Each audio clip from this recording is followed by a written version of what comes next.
Okay, you all good? Let's do it. Hello and welcome to the B2C Lead Generation Podcast.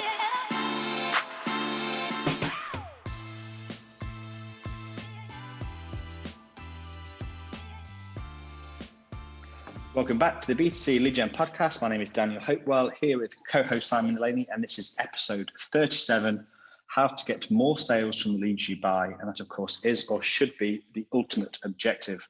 And today we have Ben Tyrrell from MVF Global joining us as we look at this and try and get you some ideas and actionable tips you can hopefully use. Welcome to the show, Ben. How are you doing today? Very good. Thanks for having me on. Like I said, always a pleasure to talk about leads. So I'm happy to having a discussion about it.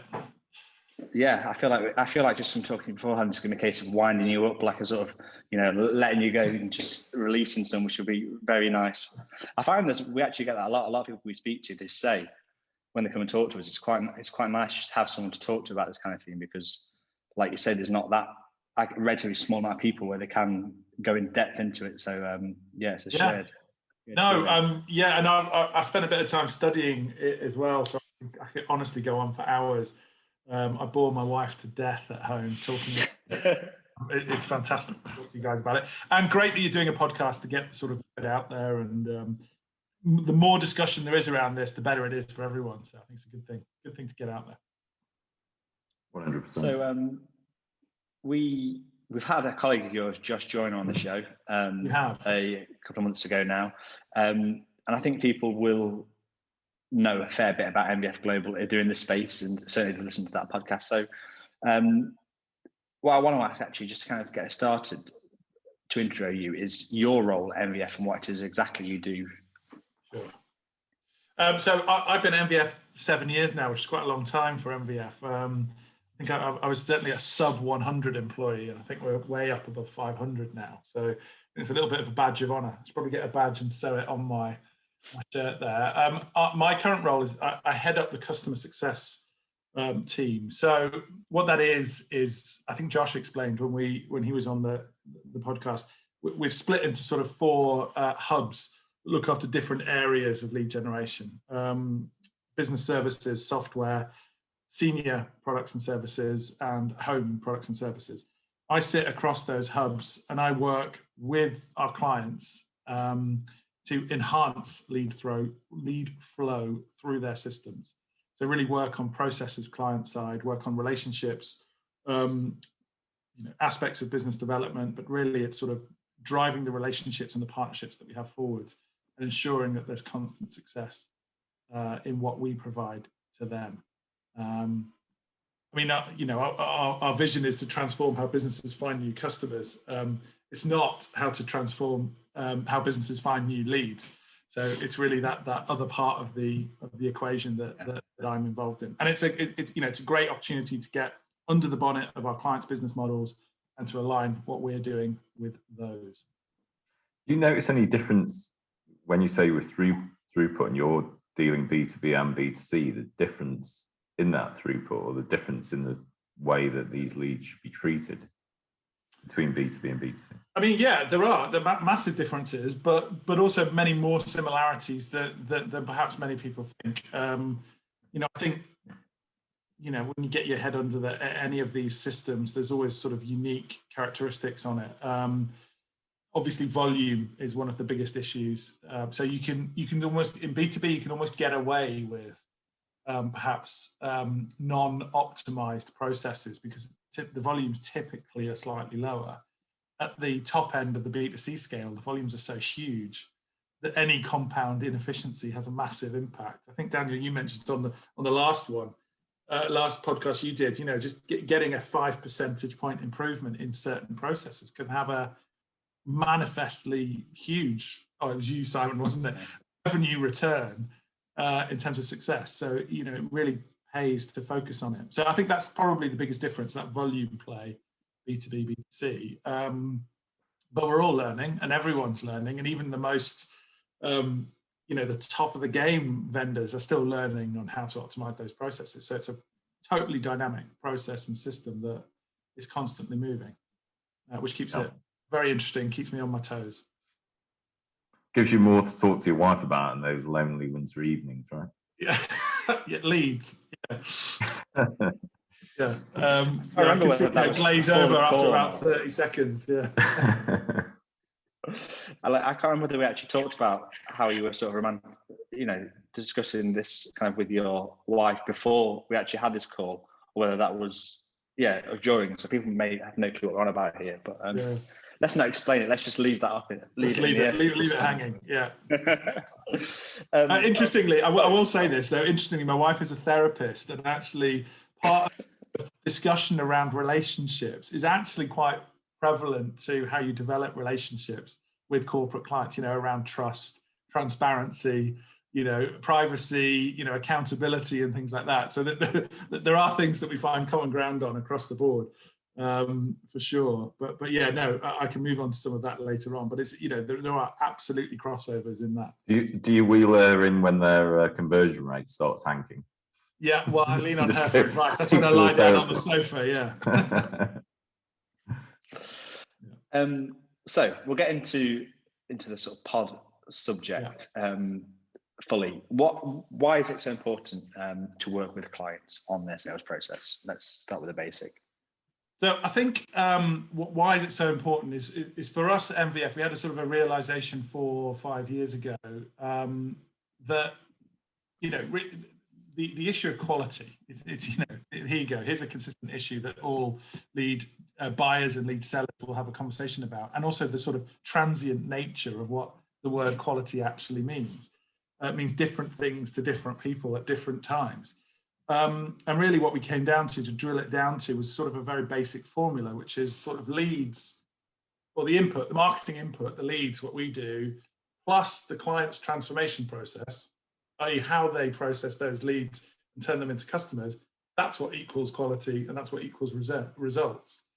But they've got to be, you've got to deal with both sides of that equation. You can't have one without the other. Now, my experience, I used to be a lead buyer. So I scaled up a business in Asia on the back of buying leads. So I sort of developed our own approach to how we did that.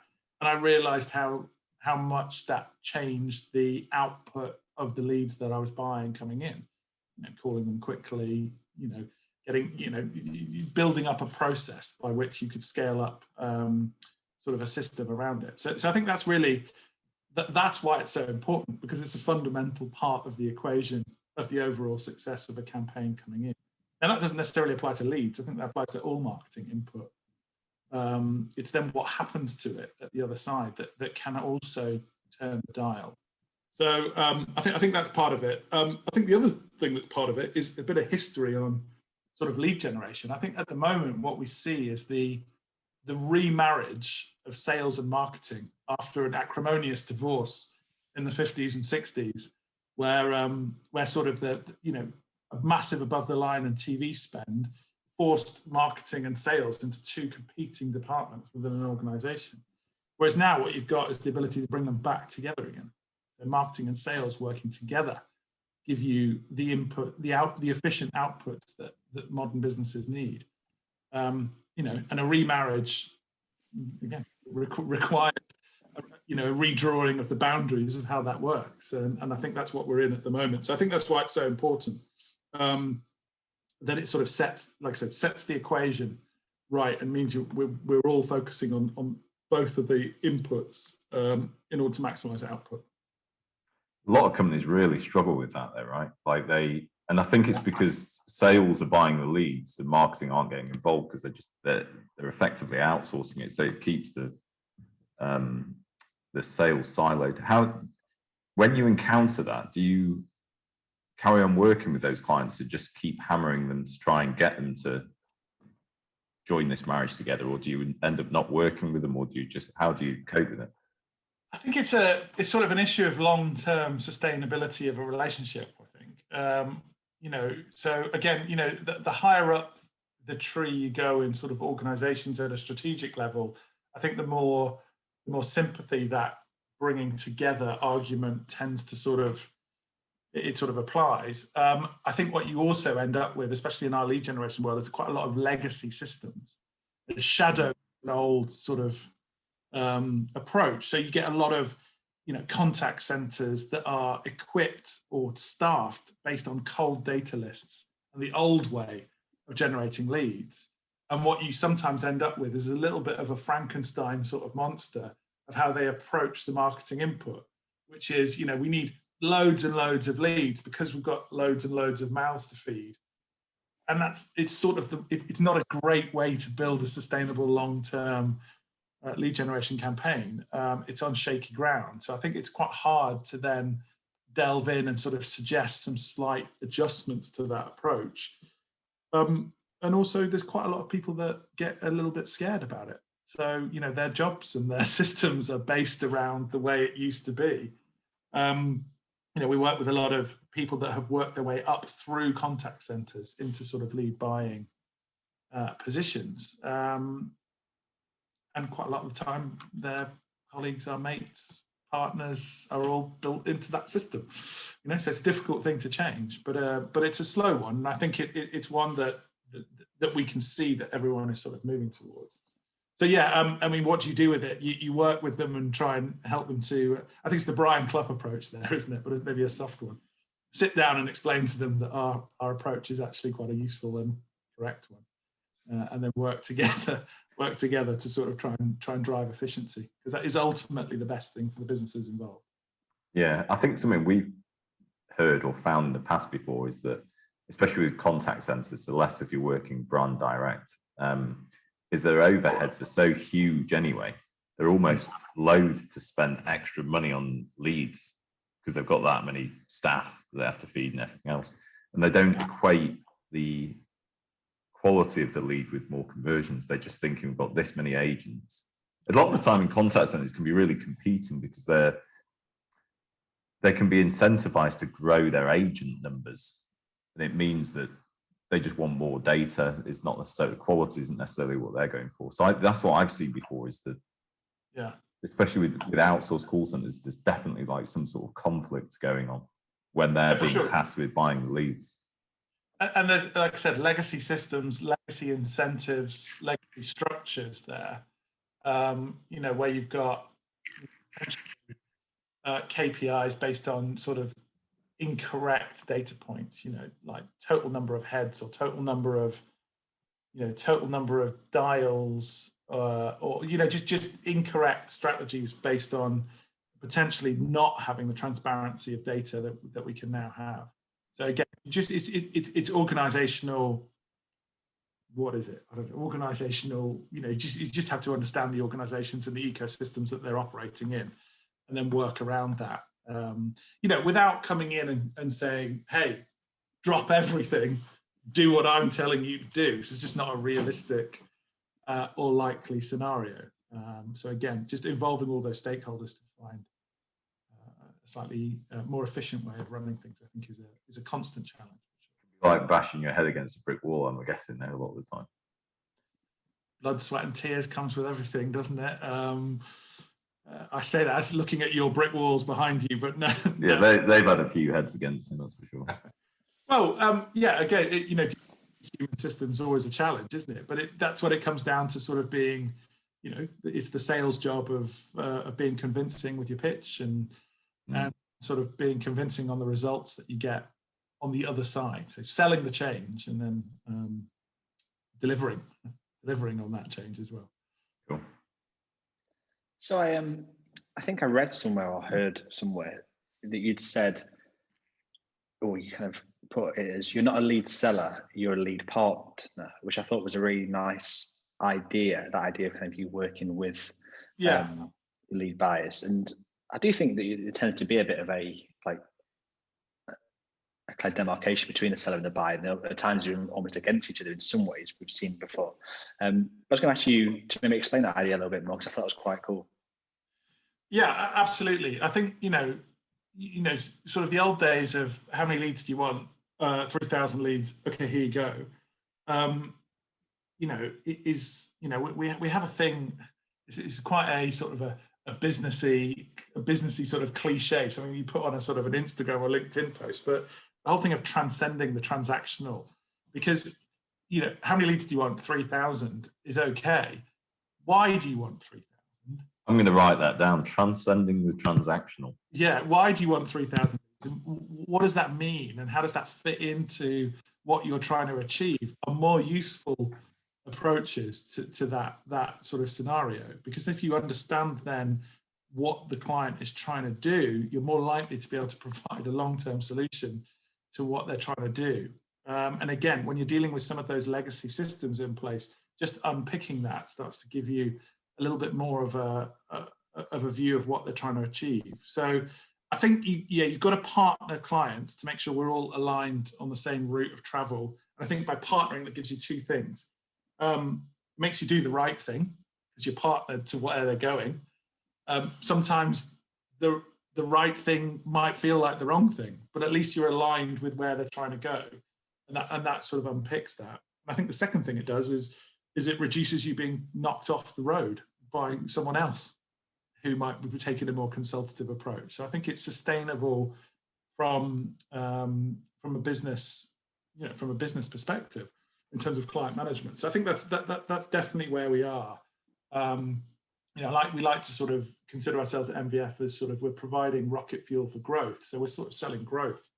The leads happen to be one aspect of that. But really understanding what the corporate aims are, what the corporate strategy is, important. And again, what you've got there is competing ecosystems. So, the lead buying ecosystem fits within a marketing ecosystem, that fits within a corporate strategy ecosystem.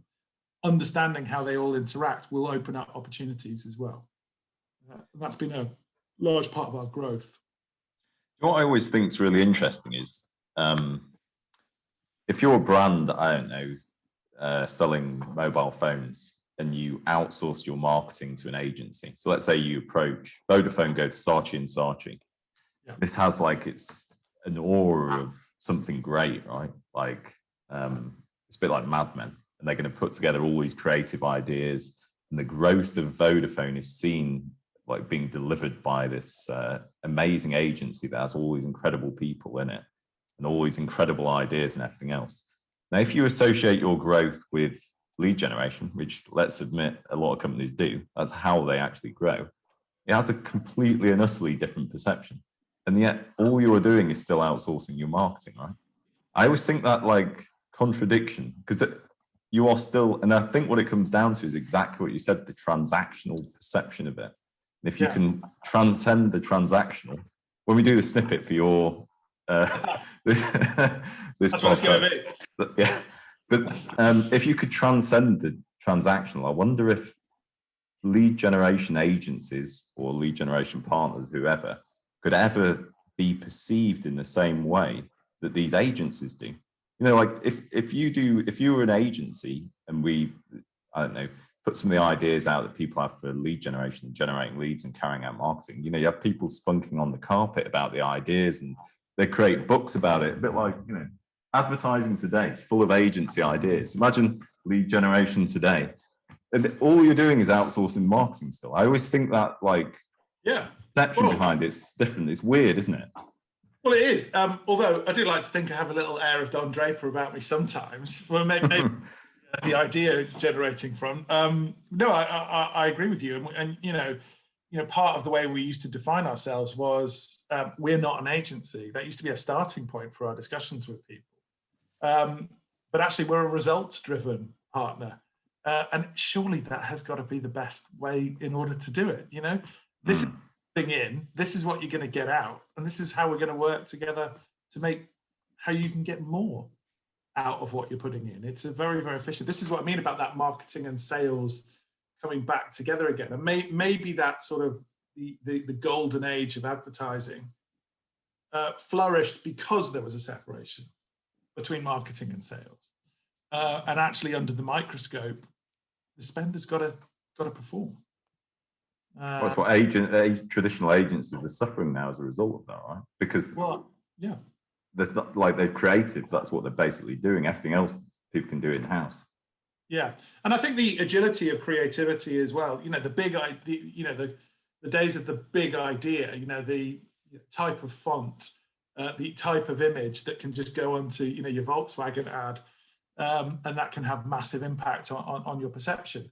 you know, it's come down to a much more granular level. We're still really creative. We just happen to be creative with 20 ideas a day, not one idea over a 2 or 3 year period.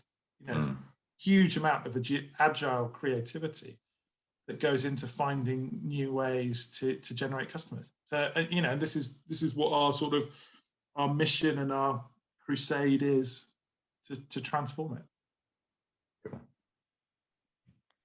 So to bring this right back around, I said at the start, we know we want to get some ideas, people listening, and if they're brands or lead buyers, how can brands enhance their lead flow to push their success? Well, I think the starting point of that is that it is a relationship issue. So, you know, make sure that, you know, make sure that the relationships are strong and that you can have some open and honest conversations about how to make things better. I think, you know, moving away from some of the adversarial relationships of, you know, your leads are crap. You know, those kind of, you know, those conversations have always been had. You know, you need to move beyond that into, you know, this is what we expect. These are our success metrics. This is what we expect. How can we get to that? What can we do together to get to that? But in terms of, you know, what can they actually do? I think the first starting point there is just a recognition of that equation that I started off with, that the sort of quality and success side of the formula is a function of the marketing input and the process. And understanding what that process is, I think is a really good starting point. I'll give you an example of that. I think one of the single biggest factors of why a lead campaign would work is how quickly you call the leads, right? Now, people could tell me until they're blue in the face that it doesn't matter. I've got enough data in front of me that shows absolutely it does matter. And it's sort of a simple question there is, how quickly do you call the leads? An unacceptable answer to that is quickly. An acceptable answer to that is 95% of our leads get called within 1 minute of receiving them in our CRM system. We're constantly monitoring that metric because we found that our contact rate has a 10 percentage point increase if we hit them within that minute, and that gives us the highest opportunity rate and the highest sale rate. That's the acceptable answer to the question. Because there's so much you can do with that, right? It's about a touch point in a sales process that can be adjusted. Quickly doesn't cut it. And it's still quite a common answer. It's still quite a common answer. So there's there's still a learning piece to be done around what are the benefits of that sort of strategic approach? What are the tech platforms that are required in order for you to have a really strategic approach to that side of the equation, and what is the upside? What's in it for me if I do that? What's the return on the investment that would be required in order to get that system to a place that it can be done?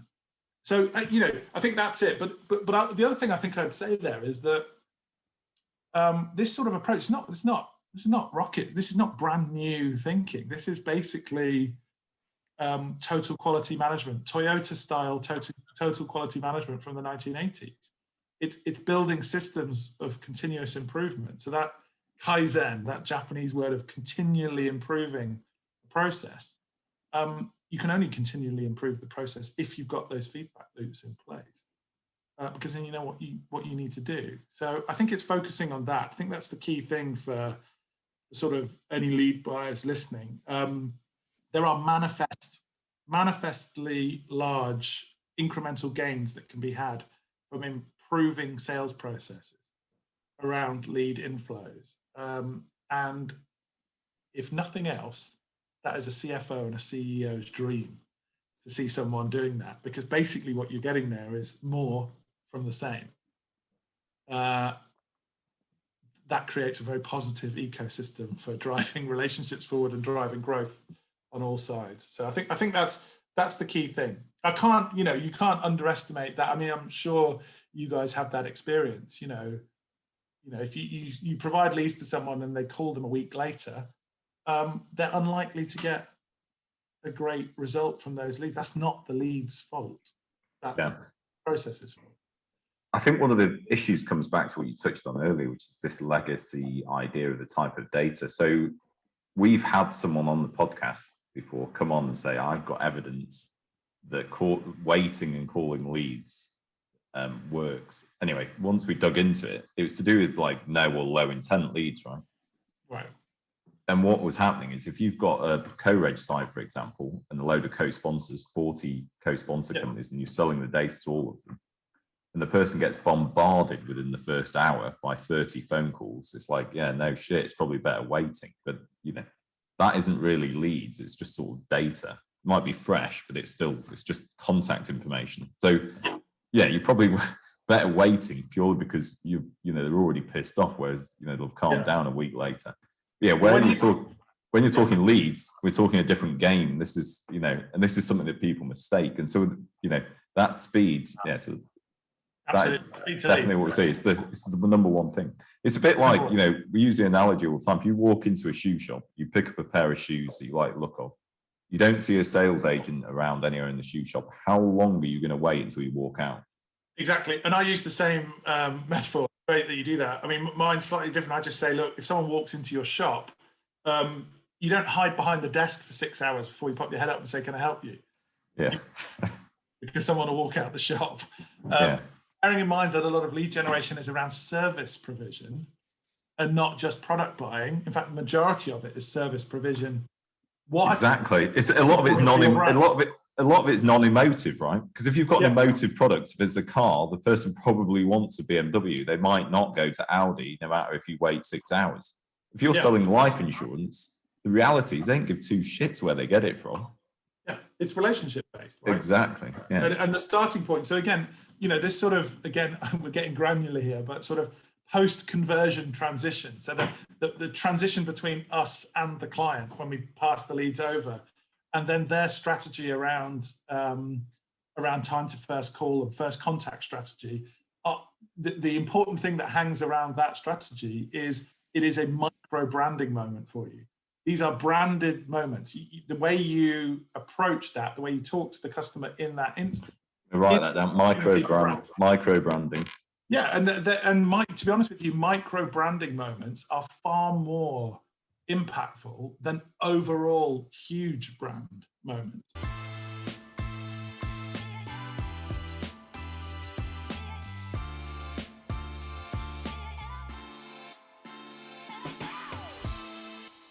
Yeah. Well, again, you talk about SMS there. If your dentist appointment, your doctor's appointment, and your Morrison's van delivery can communicate with you by SMS to tell you what's coming next, then you can absolutely build that kind of thing into your sales response system. It's an acceptable form of communication with a client. I tell you what it is as well. That micro branding moment is something I think that I'm quite, again, here's a niche thing that I'm passionately interested in. Politeness in system design. It's just the right thing to do. It's just the nice thing to do. It's the right thing to build into your processes that you want to show your consumer that you want to talk to them.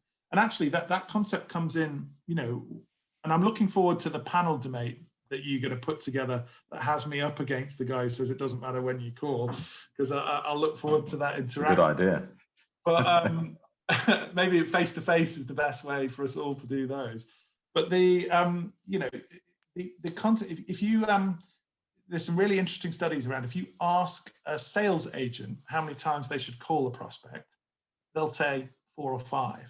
If you ask a consumer how many times they expect to be called, they'll say 9, 10, 11. There's a massive disconnect. There's a positive correlation sometimes to showing that you want someone's business. You've just got to be polite in the design of that. You call them 11 times in half an hour, then you're going to fall foul of all sorts of things, notwithstanding the sort of, you know, the standing that you have in front of that client. But it's a really fascinating area of sort of discussion to be had about setting up processes that consumers feel like they want to be in, and ones that drive results as well. So, do you know this idea of like micro branding and this politeness of contacts? Yeah. Do you do that for clients, or is it like a process that you recommend to them? Or We do, because we get quite involved in sort of system and response design ahead of lead generation campaign starting. So I think one of the things that we want to ensure is that if we're working with someone, it's going to be successful. It's going to be successful for us. It's going to be successful for them. Again, it's part of this sort of transcend the transactional. I mean, yes, it's tempting on a lead supply for someone who's just said, listen, I've got loads of funding, just give me some leads, I don't care what happens. But that, you know, those things just aren't sustainable. They stop at points. Sort of incremental growth is a much more powerful thing than sort of lumpy growth patterns. So yeah, we absolutely will look into the minutiae of response design, how to use SMS, how to use email, when to use SMS, when to use email, how to design call cadences, how many is good, what's best practice from other verticals that you might be able to pull into it. Because we do recognize as well that because we sit across so many B2B and B2C verticals, that we do have a unique opportunity to offer what best practice looks like in this. And like I said, like right back at the beginning of this, you said, are there differences? There are, but there are lots of similarities. There are lots of similarities between process design across different products and different services. So there's loads to learn. And obviously, you know, what's the one thing that digital marketing has probably taught businesses? Things change pretty quickly. So you need to be on your toes to what's happening next.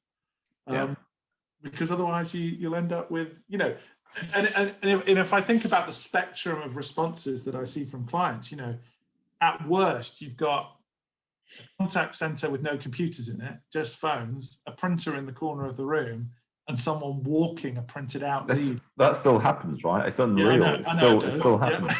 It still does. And at best, I've got clients that have got a system that will match regional European accent, a regional European contact center person, because they recognize that there's a 5 percentage point increase in conversion on regional accents being matched. So that's the spectrum. There's a lot of work in there. So yeah, we do get quite involved in that, and I think that's where I come to, Daniel, in terms of where we are in terms of partnership. So a lot of the time we're almost pre-launching and pre-working on systems so that they are ready for the launch of a lead supply, because we know that's going to ensure success going forward. Makes sense.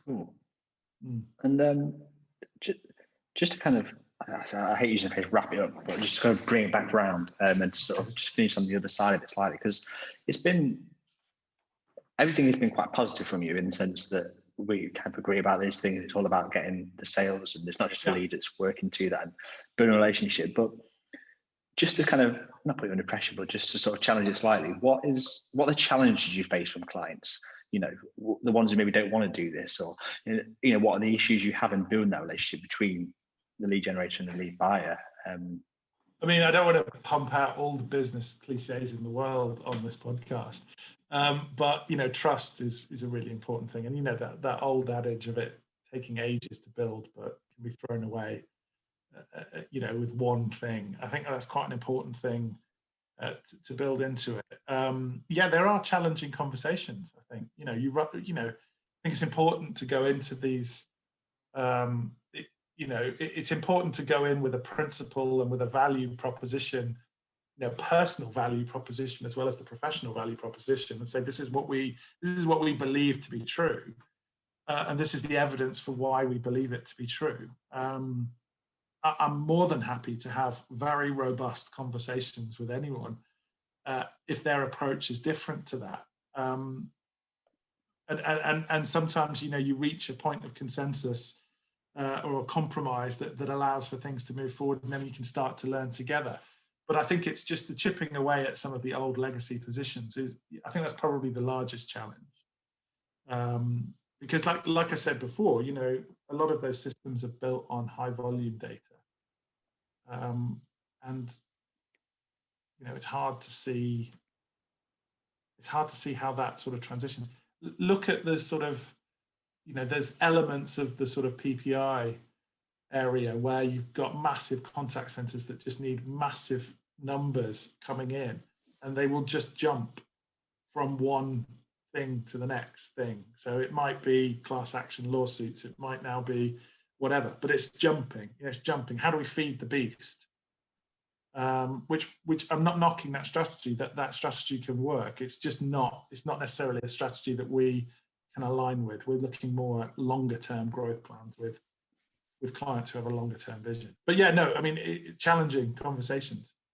But I like to think that we have those challenging conversations in a compassionate and calm. That's where your wife's influence comes in.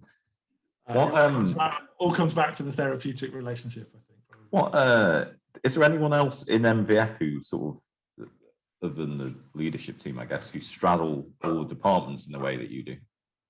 So there's a customer success team, and that sort of encompasses a lot of the larger relationships that we've got, the enterprise level relationships, the multinational, multi-product relationships that we've got, and also quite a few of us. It's headed up by Nick Belcher, who's been a long-term builder of great lead generation brands with MVF and with Approved Index before. So yeah, we've got a good partnership. We've got a good team that's going into client organizations and trying to drive the relationship forward on that sort of co-creation of value. So yeah, no, and it's a team that we're building up within the business because it's just a really valuable. If one of the aspects of a high growth business is, of course, avoiding churn. How do you avoid churn of clients? Is don't do bad things for clients. How do you know whether it's bad or good? Well, you've got to talk to them about it. So it sort of just cascades down on that. We've got a really strong record with our large clients in terms of length of how long they stay with us. They don't leave, and we tend to sort of grow those relationships from within. So yeah, it's a source of continued investment for us. And it's funny, really, because it's those call centers we were talking about that go for the mass volume. The issue they have is churn of agents, because they can be quite demoralized. Because imagine hitting 60 numbers every 2 hours and making one sale, and everything else telling you to F off. Yeah, but you know what's interesting? I mean, there's lots of things that's interesting about that, but that's also an interesting aspect of, take old school sales models of door knocking on doors. Again, same thing. You can only sustain a human system like that if the success metrics are at a certain level whereby someone stays and does that job. Because if they don't sell enough, they'll go and sell something that sells better. And I think that's why the churn's so high, because imagine that a lot of these call centers have 50% churn every month. People pick up their paycheck and leave because, and then what happens is they're not well trained enough to be given high quality leads, and so they're given the nasty stuff or the low intent leads or no intent, and it's just like an ever repeating cycle of huge volume of people being churned through a cycle of low sales. It's a weird model, and you can see why it's happened and why it does happen, but it's you just question whether it's got a real long-term future anymore. Well, like I said, one of the things that you do when you're aligning with a corporate strategy is, sometimes the right thing to do feels like the wrong thing. So, in some of those situations, sometimes the right thing to do is to say, no, I can't provide 10,000 leads to you, but maybe I can provide 2,000. And this is a different process that you can run through to get the same kind of results. But that might result in you having to lose half of your staff. Are you open to these kind of things? I think people will be, as long as they're done compassionately and with a longer term view. So I think it's best not to hide from the sort of the truths of what an efficient system can give you. Sometimes that's hard. But I think the sort of the grass is greener on the other side of the hill there. And actually, I think what you think about here is, longer term, is a human intervention in all of these sales processes likely to always be there, or will really sophisticated web journeys capture intent and sales in a comparatively strong way? And is that something that we all need to work towards? We've got a lot of focus on cost per click funnels at the moment. We're doing quite a lot of work around that. Made an acquisition last year in that space. Same kind of principles. You've still got to improve the funnel all the time. So the principles of improvement are there. The system just has different components. So I think we've reached a consensus of how we look at it from a systems point of view. But yeah, sometimes those conversations can be hard. Most of the time they're not, but sometimes they can be. Well, Ben, it's been a pleasure talking to you. It's really fun to talk to people who share some very similar ideas, and it's interesting, because especially the stuff you're saying about the legacy and legacy tech. We approach it often from a tech perspective ourselves, but we still share a lot of ideas, especially in terms of how you measure success and the intent and all that kind of stuff, and transparency. So yeah, it's been an absolute pleasure to have you on the show and talk you through it. Really enjoyed it. Thank you so much for joining us. Thank you very much. Yeah, cheers, Ben. Thank you for that. Thanks a lot. Thanks for listening to the B2C Lead Generation podcast. Be sure to hit subscribe to hear more from those at the very cutting edge of the lead gen world.